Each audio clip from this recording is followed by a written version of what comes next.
अस्सलामु अलैकुम वरहमतुल्लाहि वबरकातुहू। Oscar winning musician AR Rahman शादी के 29 साल के बाद अपनी पत्नी सायरा बानो से अलग होने जा रहे हैं।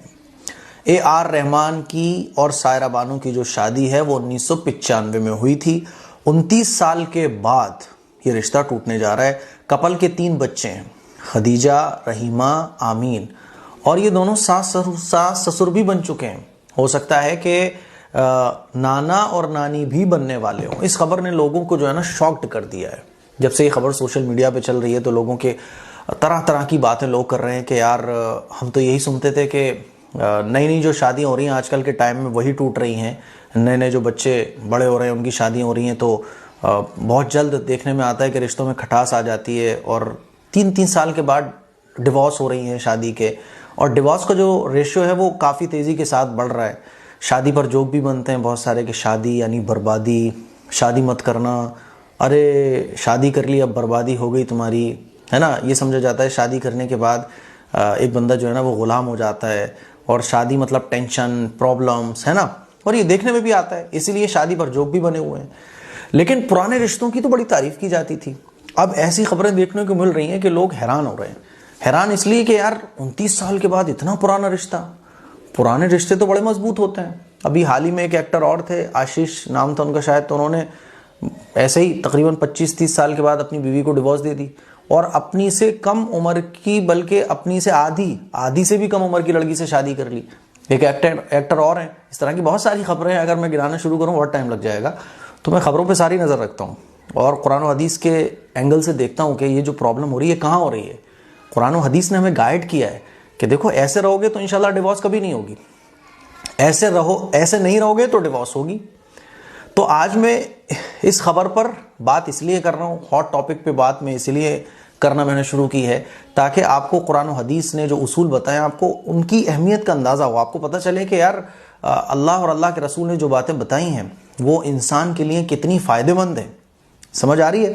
हालांकि एक्सपर्ट ने इस डिवोर्स के मामले पर और इस तरह के जो वाक़यात हो रहे हैं कि 25 साल के बाद, 20 साल के बाद डिवोर्स के वाक़यात बढ़ रहे हैं। आमिर खान ने अपनी बीवी को डिवोर्स दे दी, तो हालांकि पैसे की कोई कमी नहीं होती है। अब AR रहमान की टोटल इनकम शायद मेरे ख्याल में जो पूरी संपत्ति है वो 2100 करोड़ रुपए की है। तो बीवी के पास कुछ तो होगा ना। पैसे की कोई कमी नहीं है, ऐशो आराम की कोई कमी नहीं, कुछ भी तो कमी नहीं है।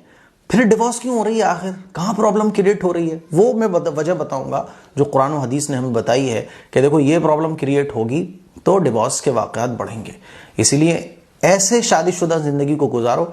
डिवोर्स तो दूर की बात है, हाँ थोड़ी बहुत अनबन तो चलती है, वो तो हर रिश्ते में चलती है, लेकिन डिवोर्स नहीं होगी, रिश्तों में खटास पैदा नहीं होगी। हालांकि एक्सपर्ट ने तरह तरह की इस पर अपनी बात कही है। बाज़ एक्सपर्ट ने कहा है कि ये जो डिवोर्स हुई है AR रहमान की, इसकी वजह ये है कि आपस में मनमुटाव, आपस में जो है ना वो बात इतनी बढ़ गई मनमुटाव की वजह से कि बात डिवोर्स तक पहुंच गई। कुछ लोगों ने ये भी कहा है, कुछ एक्सपर्ट ने, कि बॉलीवुड में जो रिश्ते होते हैं बेवफाई की वजह से नहीं टूटते, बल्कि उनको एक अकेलापन फील होता है। यानी बच्चों में, काम में वो लोग इतने मगन हो जाते हैं कि वो अकेलापन उनको फील होता है और अकेलेपन की वजह से फिर बाज़ दफ़ा लड़ाइयाँ होती हैं। तो ये अपनी अपनी एक्सपर्ट की राय है। कुरान और हदीस इस सिलसिले में ये कहता है कि देखो मियाँ बीवी के दरमियान आमतौर पर लड़ाइयाँ क्यों होती हैं? इसी वजह से होती है। बीवी ये चाहती है मेरी मानी जाए, शौहर ये चाहता है मेरी मानी जाए, तो किसकी मानी जाएगी?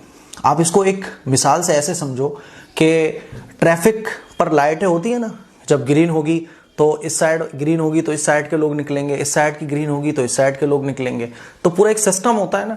तो वो जो पूरी गाड़ियाँ चल रही हैं, कार चल रही हैं और जो मोटरसाइकिल चल रही हैं, तो पूरा जो ट्रैफिक सिस्टम है, जो लोग सड़क पे दौड़ रहे हैं गाड़ियों के साथ, वो किसकी मानते हैं? ट्रैफिक सिग्नल की मानते हैं, ट्रैफिक पुलिस की मानते हैं। ट्रैफिक पुलिस की मानते हैं तो ट्रैफिक नहीं लगता, जाम नहीं लगता है ना, लोगों को सहूलत होती है। कितना बड़ा रश होता है जो हैंडल हो जाता है। और अगर मान लीजिए ट्रैफिक पुलिस ना हो, ट्रैफिक की लाइट्स ना हो, ये पूरा ट्रैफिक का सिस्टम ना हो, तो आप देखिए जहाँ ये सिस्टम नहीं होता तो वहाँ कैसा जाम लगता है। घंटों घंटों जाम लगा रहता है, 4-4, 6-6 घंटे, बाद दफ़ा 10-10 घंटे जाम में फंसे रहने की लोगों की खबरें हमें सुनने को मिलती हैं। तो पता ही चला कि किसी को बड़ा मानना पड़ता है, किसी की माननी पड़ती है। किसी की मानोगे तो फिर जाके सारा निज़ाम सही होता है। तो बिल्कुल इसी तरह से आप देखेंगे और ये हर जगह है। स्कूल में आप देखेंगे तो प्रिंसिपल को बड़ा माना जाता है, क्लास में देखेंगे टीचर की बच्चे सारे मानते हैं, टीचर होता है तो डिसिप्लिन बरकरार रहता है। ऐसे ही आप देखेंगे हर जगह देख लें आप, है ना, जितने भी शोबे हैं हर जगह एक डिसिप्लिन होता है ना। वो डिसिप्लिन कैसे चलता है? क्योंकि आप किसी एक को मान रहे होते हैं। ऐसे ही अल्लाह ताला ने कुरान मजीद में फरमाया कि मर्द, जैसे कि तबलीगी जमात वाले अमीर बनाते हैं कि पूरा ग्रुप जा रहा है तो भाई एक अमीर हो जाए, यानी मशवरा सब दे सकते हैं लेकिन आखिरी फैसला जो होगा वो अमीर का होगा, फिर उसके आगे किसी की नहीं चलेगी। अमीर ने जो कह दिया फिर वो मान लो। तो इससे क्या होता है? इख्तिलाफ खत्म होते हैं। और अगर हर बंदा ये समझेगा मेरी मानी जाए, मेरी मानी जाए, मैं अमीर हूं, मैं अमीर हूं, तो कोई निज़ाम ही बाकी नहीं बचेगा ना। तो ऐसे ही मियाँ बीवी के दरमियान अल्लाह ताला ने कुरान मजीद में ये फरमा दिया कि औरतों पर अल्लाह ताला ने मर्दों को हाकिम बनाया है। यानी औरत और मर्द जब दोनों मियाँ बीवी हो गए तो मियाँ बीवी में अल्लाह ने आदमी को हाकिम बनाया है, अमीर बनाया है। यानी औरत मशवरा दे सकती है, राय दे सकती है, लेकिन अमीर कौन है? आदमी है। यानी मान लीजिए किसी मसले पर कुछ है तो औरत ने राय दी, लेकिन आखिरी फैसला वो किसका होगा? आदमी का होगा। तो औरत को अल्लाह ताला ने मर्द के ताबे बनाया है। जब ये चीज खत्म हो जाएगी औरत के अंदर से कि मैं शौहर के ताबे नहीं हूं, जब औरत ये समझेगी कि मेरी मानी जाए, यानी जब मैं जो बात समझाने की कोशिश कर रहा हूं वो ये कि जब मियाँ बीवी के दरमियान मनवाने का मादा होगा, जब ये अंदर फीलिंग हो जाएगी कि मेरी मानी जाए, मैं जो कह रही हूं वो बस वही आखिरी है, मैं जो करवाना चाह रही हूं वो हो, तो फिर लड़ाई झगड़े यकीनी तौर पर होना लाजमी है। आजकल आप देखेंगे मियाँ बीवी के दरमियान इसी बात के झगड़े। औरत ये चाहती है कि जो मैं कह रही हूं बस वो सुना जाए, जो मैं बोल रही हूं बस वो कहा वो माना जाए, जो मैंने बोल दिया बस वो पूरा हो जाए। फिर आदमी ये चाहता है कि मेरा माना जाए, तो दोनों तरफ झगड़े होते हैं। इसीलिए अल्लाह ताला ने ये हुक्म दिया कि देखो आदमी अमीर है, आदमी औरत पर हाकिम है, औरत आदमी को अच्छे मशवरे दे। और आदमी को भी अल्लाह ताला ने ये हुक्म दिया कि औरत के अच्छे मशवरों को माना जाए, है ना। लेकिन मान लीजिए अगर आदमी नहीं मानता है तो औरत को अल्लाह ताला ने ये हुक्म दिया कि इताअत की जाए, आदमी की इताअत की जाए। तो पहली जो गड़बड़ी हमारे शादीशुदा जोड़े में आ रही है वो ये कि मियाँ बीवी में हर एक ये चाहता है मेरी मानी जाए। मानने का जज्बा हमारे अंदर खत्म हो गया है, मनवाने का जज्बा ज्यादा है। हर फील्ड में, पॉलिटिक्स में आप देख लें, घर में आप देख लें, औलाद ये चाह रही है बाप से कि मेरी मानी जाए, बाप ये चाह रहा है कि मेरी मानी जाए, है ना। तो हमने मानना छोड़ दिया, बल्कि मनवाने की जो जज्बा है वो हमारे अंदर ज्यादा आ गया है। तो पहली चीज औरत को ये समझना चाहिए कि अल्लाह ताला ने औरत को महकूम बनाया है और आदमी को हाकिम बनाया है। औरत अच्छे मशवरे दे सकती है, औरत मशवरा दे सकती है, एडवाइस दे सकती है, लेकिन आखिरी फैसला अल्लाह ताला ने मर्द पर छोड़ा है। दूसरी जो अहम सबसे बड़ी वजह है वो क्या है? वो ये है कि अल्लाह ने ये कहा कि एक दूसरे के हक अदा करो। यानी अल्लाह ताला ने ये हुक्म दिया, कुरान ने और इस्लाम में ये हुक्म दिया गया है कि हमारे ऊपर जो हक आयद होते हैं सामने वाले के, हम उन हक को अदा करने की कोशिश करें।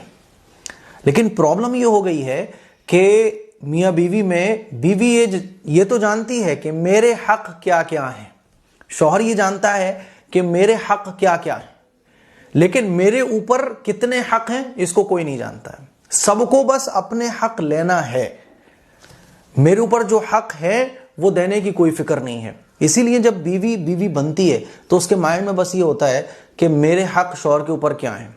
अच्छा, मुझे सोने की अंगूठी दिलाओ, मुझे सोने का हार दिलाओ, ये तो शौहर के ऊपर ही है। तो बीवी शौहर के ऊपर मुसल्लत होना चाहती है और शौहर बीवी के ऊपर मुसल्लत होना चाहता है, तो यहां से रिश्तों में दरार आना शुरू होती है, क्योंकि सबकी ये फिक्र है कि मेरे हक क्या है। हालांकि कुरान और हदीस में जब आप पढ़ोगे तो अल्लाह और अल्लाह के रसूल ने यह तालीम दी कि अपने हक अदा करने की कोशिश करो। बीवी को अल्लाह और अल्लाह के रसूल ने यह हुक्म दिया कि बीवी बीवी बन के रहे, शौहर की खूब इताअत करे, शौहर की खूब फर्माबरदारी करे, शौहर को खुश रखने की कोशिश करे। यहां तक फरमाया कि अगर शौहर किसी काम का हुक्म दे दे तो उसको माना जाए, बशर्ते कि वो काम शरीयत के खिलाफ ना हो।